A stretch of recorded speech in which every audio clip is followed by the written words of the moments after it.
Yo guys, what is going on? Blossom is back and welcome back to another episode of Top Drive. Today I want to talk about the birds and I want to talk about the pros and the cons of update 14.5. What is good, what is bad, what is in between, and what might people find controversial about this new update that we find in the game. But in order of doing so, I want to showcase some of the new features. I would have to open a ceramic pack because I need some cars in my holding pool. So with that being said, clicky. Alright, ceramic pack, let's go. Let's just open a vanilla ceramic pack. Let's see what we got going on. Also, rip to the 360 loading screen. That doesn't happen anymore. Which, you know, that doesn't really bother me. But anyway, what are we going to get? We get a charger, which is nice. Not the charger that I like, but come on. Okay, nothing too special, but I do own that car, which is good. So I want to talk about the pros and the cons. We recently had 14.5, and only yesterday was it forced as an update, where everybody watching right now should be on update 14.5. If you're watching right now and you're not in 14.5 or before, Hutch would probably want to know your location. But anyway, let's talk about the pros and the cons. So first of all is the quality of life features. Now, one thing that I really like is in the filter, they've added the introduction of the unique, duplicate, and not own filters. So if you go into status, boom, new ones, uniques, duplicates, and I really like that. I mean, I can now finally go into duplicates and go into legendaries, and look at that. Like, I can see all of my duplicate legendaries now. I have two Aventador as Roadsters. If you remember, I pulled these literally half an hour apart, 348 days, and 348 days. There you go. I have two BMW M5s, just like Reese. I have a Jag F-Pace SVR, or two Jag F-Pace FVRs. Obviously, I recently got another one, I think last week.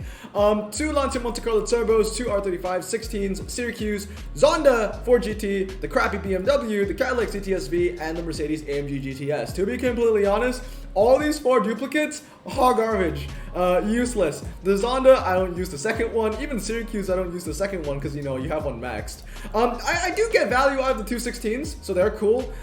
Second R35 never really had a chance. Second Monte Carlo never had a chance. But yeah, the duplicate filter is really cool, and it works for obviously all. So if we go into epics, you can see I got two Bentleys, two R6s, three Lancer Evos, two wide bodies, and the list goes on. So very nice feature. I have no complaints about the new filters. And I mean, I was talking to Korn earlier today, and it's crazy to see how far we've come in terms of filters. Like, newer players, sorry, I want to press no because if not they'll force me to go rate the game or whatever. But I do enjoy it right now. But yeah, the filter system now, I mean, like, newer players will never understand how tough it used to be. Like, this entire filter system wasn't in the game back in the day. I think all we had was the sort, and all you could do was filter cars by, you know, their handling or their top speed, or one that never made sense to me: rarity. Rarity never made sense to me, man. I don't understand. Hutch, can you please explain what the rarity sort is? I don't get it. But yeah, the filter system has just been getting better and better, and I really like it. But there is one thing I need to critique on, and I did put this under the cons, and that is the location of where uniques and duplicates are located. Usually, if you get a new tag, you would think it's going to be at the bottom. The main issue I have with the location of uniques and duplicates, now this is a very picky con, okay? Might not even bother a lot of you guys. The main reason why these two are here, it means that everything has been pushed down, which means that, you know, fully upgraded wasn't where it used to be. But what annoys me the most is where currently fusing and fuse completed are not where they used to be. Currently fusing and fuse completed used to be on these two, where fully upgraded and can be upgraded used to be. And, you know, someone that plays top drives every day for hours on end, you know, the filter system has become muscle memory. So if I want to look for, you know, cars that I recently just fused, I would usually just, you know, click this, and then I'll be like, wait a minute, I didn't fuse these cars. You know what I mean? So the thing is, right, I'm critiquing on this is because this is a quality of life improvement.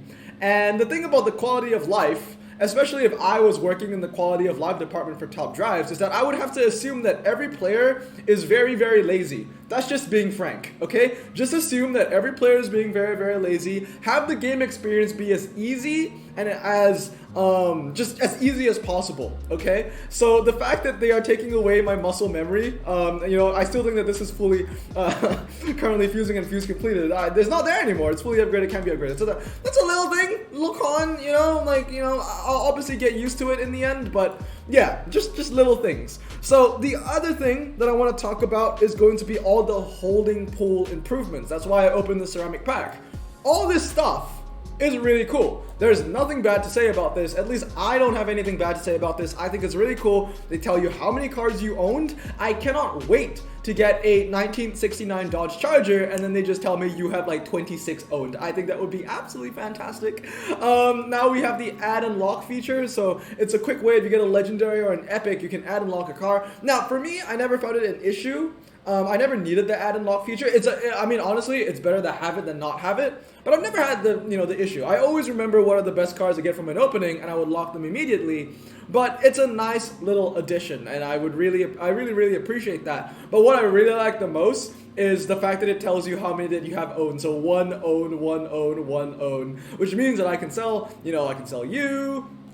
I can sell the Charger, and I can add the Fiesta to my fuse pile, etc, etc. So those are all really cool. I really like that. I have no complaints about that. The add and lock features, the holding pull improvements are really good. But there is another con that I want to talk about, and that is the whole single player thing. Now, forgive me if I'm wrong, but under the patch notes, it says that the single player for the campaign races now is when you complete a race, it doesn't send you back to the furthest unlocked race.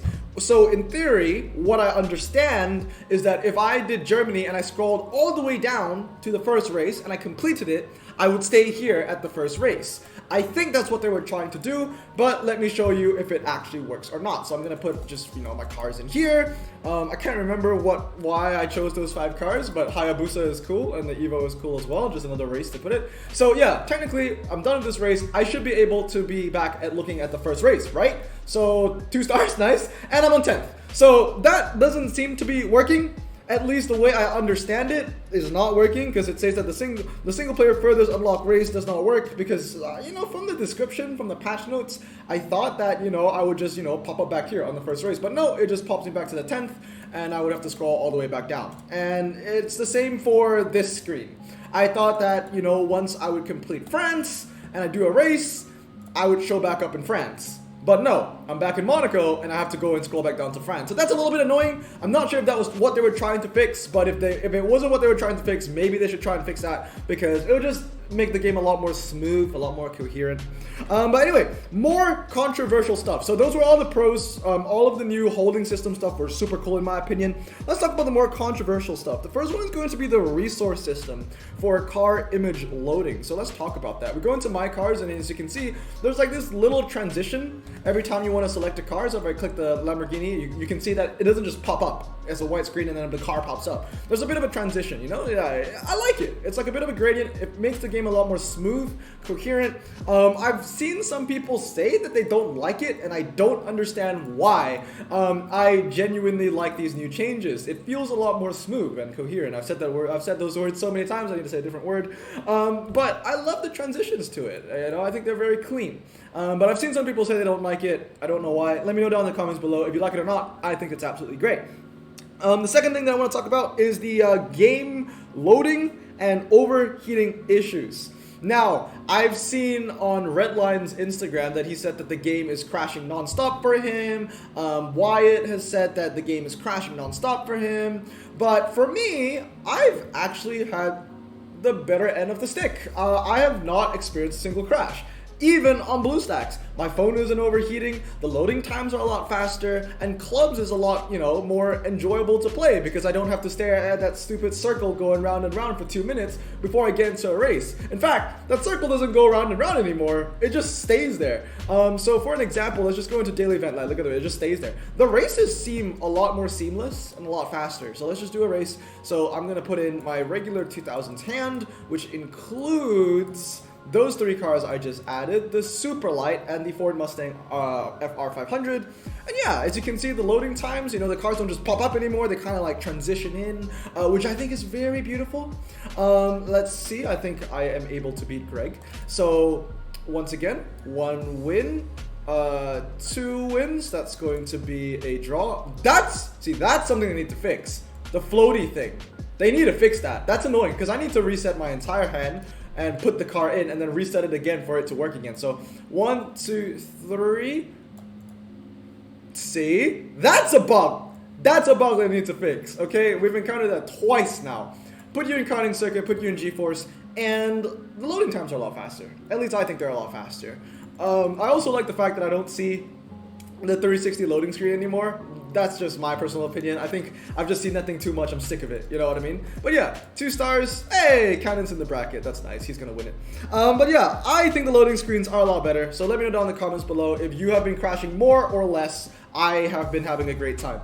Now, the last thing I want to talk about, the most controversial topic of RQ 14.5 is indeed Year of the Tiger. Okay? Because they have eliminated so many cars that we could have used. Now, let me put things into comparison. Yoto had 146 cars. Year of the Rat had 115 cars. Year of the Tiger has 82.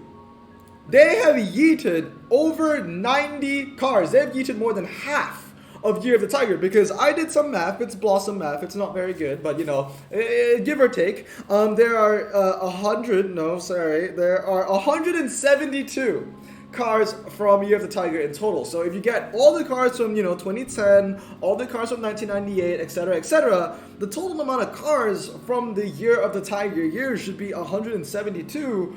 But Hutch decided, you know what? Let's get rid of 90 cars and only make it 82. So that's one thing that makes it a bit controversial. I'm not very happy with that. Year of the Rat was a bit of the same. We didn't get all of the Year of the Rat cars. We got some, we got most. It was a curated list. And then Yoto came along, and Yoto, we got all the cars. We didn't get a curated list. It was all the cars. But now it looks like we've taken a step back, and Hutch has decided to cherry pick cars again. Now, one thing that is really annoying, I would say, is that Hutch, you got to come up with some consistency, okay? You can't just go, we're gonna cherry pick one year, then take all the cars from the other year, and then cherry pick the next year. I think it's good for players to expect what's to come sometimes. Obviously, we're never gonna know what the next prize car is gonna be or what the next requirements are gonna be. That's fine, but when it comes to things like this, at least have the players know, oh, okay, they're gonna either do a curated list next year, or they're gonna do every single car next year. Have some consistency in that. And I think it's kind of annoying as well, but what makes it even more frustrating for a lot of players are the cars they chose to annex, okay? The cars they chose to yeet. Alright, so if I go into decades and years, and let's start off with 2010, because 2010 is a very good example. You get rid of Year of the Tiger. So all these cars could have been Year of the Tiger, but Hutch said, you know what, we're going to get rid of the Bugatti, we're going to get rid of the Peugeot, we're going to get rid of the Cadillac. It's funny because I could have had 5 legendaries going into Year of the Tiger, but no, I only have 1. And it's a stupid Lamborghini that I have stock and I don't want to touch. So it's very sad. And I think a lot of people that are pissed off are usually the Bugatti Veyron owners. Personally, for me, I don't really care. I'm more pissed that my Viper can't do it because it's maxed. But, a lot of people have this car, that own this car, would have it upgraded because it makes sense. It's one of the best cars in the game. And then, after this investment, you find out, oh, you can't use it. Now, granted, it has the two-tone tag. But here's another thing. We go back into all cars. Let's talk about the Lancia Stratos or the Peugeot EX1. They don't have any other tags, so why weren't they chosen? It doesn't make any sense to me. If Hutch decided to eliminate cars that had other tags, like this one had two-tone, or the Panamera recently had Horror Show, that makes sense. But the fact that they're, getting rid of the EX1 and the, the Stratus and the Mercedes SLS, it doesn't make much sense to me. And, it moves on to the Epics as well. A lot of these JPT cars just didn't make the cut. This one did, but this one did not. The Acervo, okay, has a two-tone tag. And then let's move on to 1998, because 1998 is even sadder, in my opinion, because every car here doesn't have the Year of the Tiger tag, even though they should have them because they come from the year, but the Impreza, the worst one from this first 8 that you see. Every single one doesn't have it, okay? No Year of the Tiger, no Year of the Tiger, no Year of the Tiger on the R390, no Year of the Tiger on the R390 GT1 race car. So one thing I would say that also pisses a lot of people off is we don't have an explanation. There's not a lot of clarification on from the developers at Hutch to the player base in terms of the cars that have been chosen. Like, why did you choose these cars? Why did you not choose these other cars? Some cars make sense, like the R390, a lot of people have them already because of the Volkswagen IDR. I can see why they took that out. But then you have cars like the Nissan R390 GT1 road car. I mean, why did you take this one out? Maybe is it because it's old? Are old cars not getting the spotlight anymore? I don't know. You see what I mean? There's no clarification, and I think that the fact that the players are kind of left in the dust about this is a bit infuriating, I would say. So Year of the Tiger, now Hutch has said that they are going to make the challenges easier because Christmas Collection and Horror Show were horror shows. But I hope that their answer to making a challenge easier isn't just, oh, we're gonna make the prize pool or the car pool of said tag a lot smaller. Because technically, you can say that if you make the prize pool smaller, the challenges would be easier, because if you open the packs, then you have a higher chance of getting a car that you need. Okay, so for example, let's say that they added every single Year of the Tiger car in the game, so all 172, but you were stuck in a level where you absolutely needed the Subaru Impreza. So if they added every single Year of the Tiger car in the tag, with the tag, then maybe the odds of getting this Impreza would have been like 1 in 50. But now it's only 1 in how many? 1, 2, 3, 4, 5, 6, 7, 8. So technically you can say, yeah, it's easier, but I'm pretty sure that isn't what people are looking for when they want an easier challenge. They're not looking for easier drop rates. We're looking for an easier challenge in a literal sense. So yeah, there's a little bit of controversy over here. Let me know down in the comments below if you are happy with this selection of the Year of the Tiger. Obviously I'm not, because they've yeeted out my Max Viper from this, which pisses me off. But you know, it just feels weird. It's kind of like saying that, you know, let's put in a super literal sense. I am born in the year 1999, which is the Year of the Rabbit. Imagine someone telling me, yeah, you were born in the Year of the Rabbit, but you're not a rabbit. Like, that would feel kind of insulting, wouldn't it? Especially if you believe in this kind of zodiac stuff, which I don't, to be fair. But you know, I want to be part of a group sometimes, and I want to be a rabbit, you know. So it's a little bit annoying. But anyway, let me know what you thought about Update 14.45 and Year of the Tiger. But anyway, I hope you guys have a great day. Stay safe, wash your hands, and blossom out. Peace.